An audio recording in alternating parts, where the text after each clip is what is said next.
Hello, this is John Hearn, and we're going to talk about scientific notation in this video. And scientific notation is used a lot when numbers are very large or very small.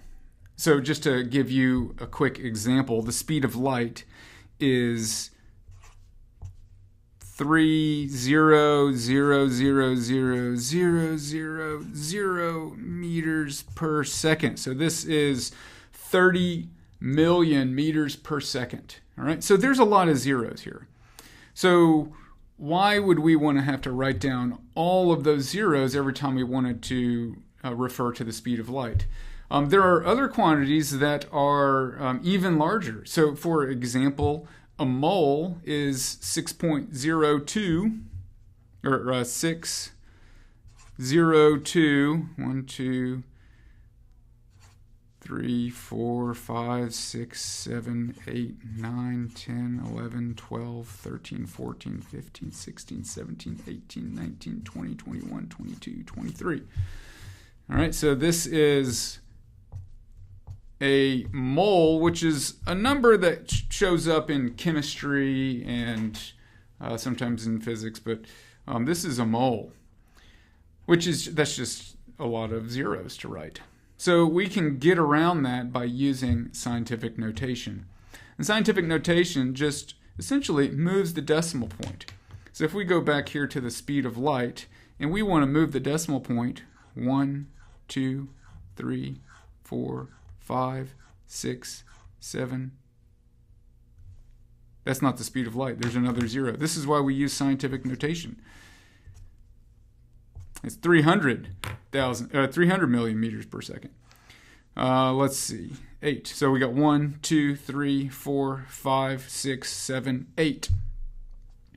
So we would write 3 times 10 to the 8 meters per second. All right, now hopefully I got a mole written down right. There should be 23 places for a mole, but I miscounted when I wrote down the speed of light.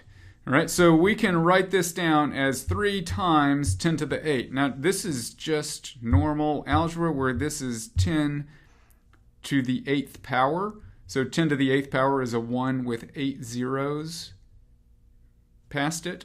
And that's exactly what this is. This is 3 times, and we have 1, 2, 3, 4, 5, 6, 7, 8 zeros after it. So we can write something that's very large with a very shorthand notation. So for example, a mole, if we want to write a mole, it would be 6.02 times 10 to the 23rd.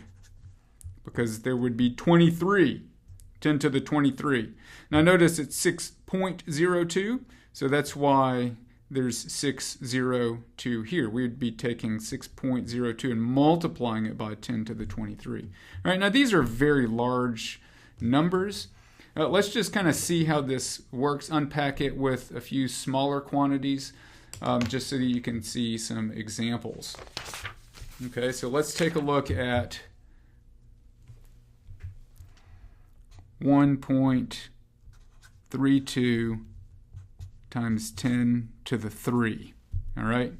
And we'll just say this is it, meters. Okay, so what this is again, a mathematical formula that says this is 1.32 times, okay, now 10 to the 3 is 1,000. So that's a 1 with 3 zeros past it, all right? Okay, so if I just do this math, you can do this in your head because when you multiply by 1,000, you're just moving the decimal place 3 spaces to the left. And this would be 1,320.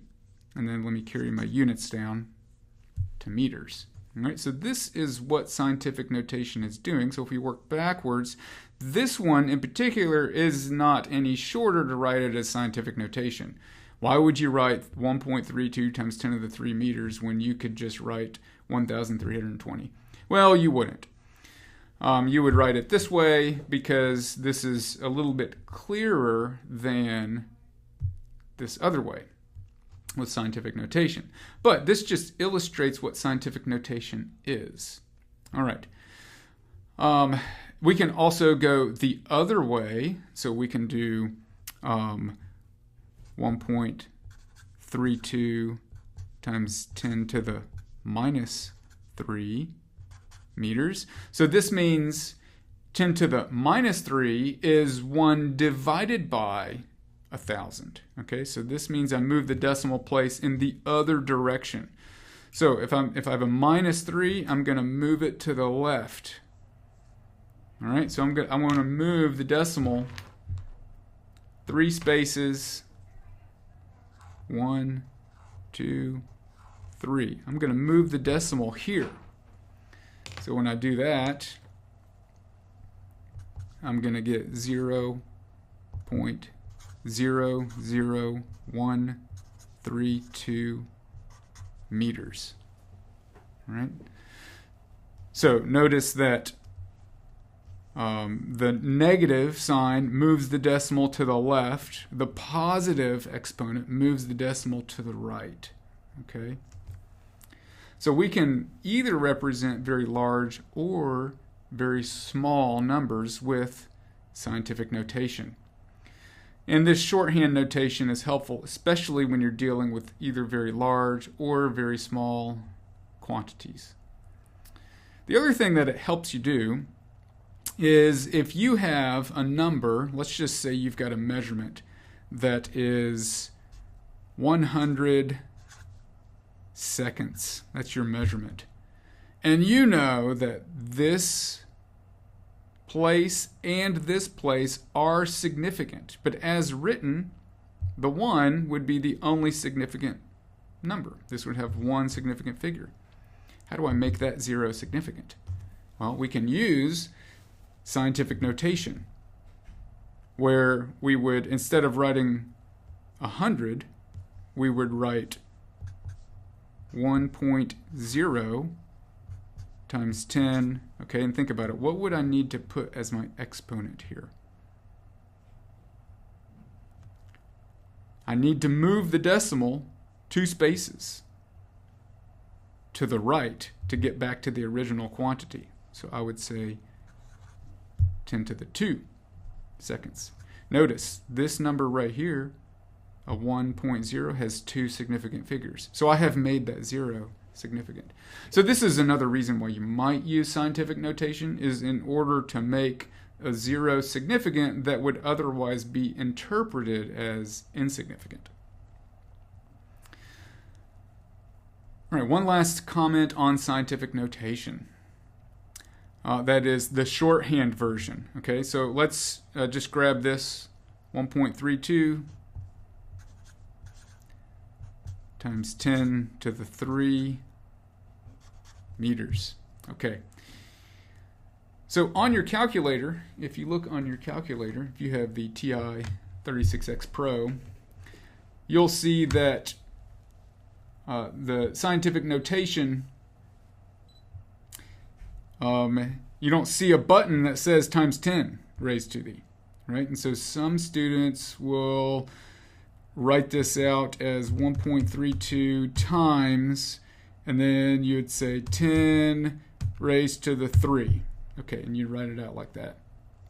That works. However, in your calculator, this is a sequence of mathematical steps. You have 1.32, you're multiplying it by 1,000, which is what's happening. But there's a better way to enter scientific notation, and it's with the EE button. So if I do 1.32 EE, it only gives you one E, right? And you can just type the exponent 3. All right, and if we enter, we'll see that it's also 1,320. Okay, so this right here, the times 10 raised to the, is sometimes abbreviated as E. So you could write 1.32 E3 meters. And this is interpreted as the scientific notation. We just understand this to mean times 10 raised to this power. Your calculator will take all of that as a single number, which is helpful with order of operations.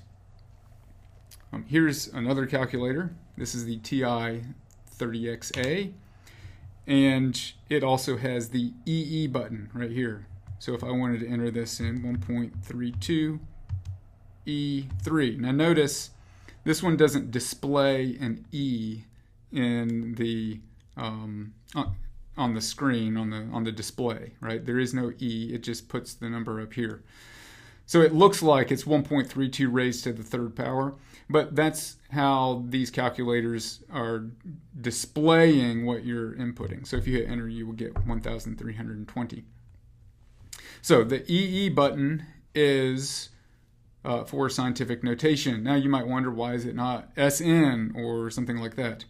I have heard, and I don't know if this is true or not, I've heard that it stands for Einstein, so Einstein notation, because back in the old days, it costs more money for each character that they printed, cost a little bit more money because they had to typeset it, and so the E simplified that from 3 characters down to 1 character, and you didn't have to have the superscript. That's what I've heard. I don't know if that is actually true, but you could find out. All right, I'm signing off.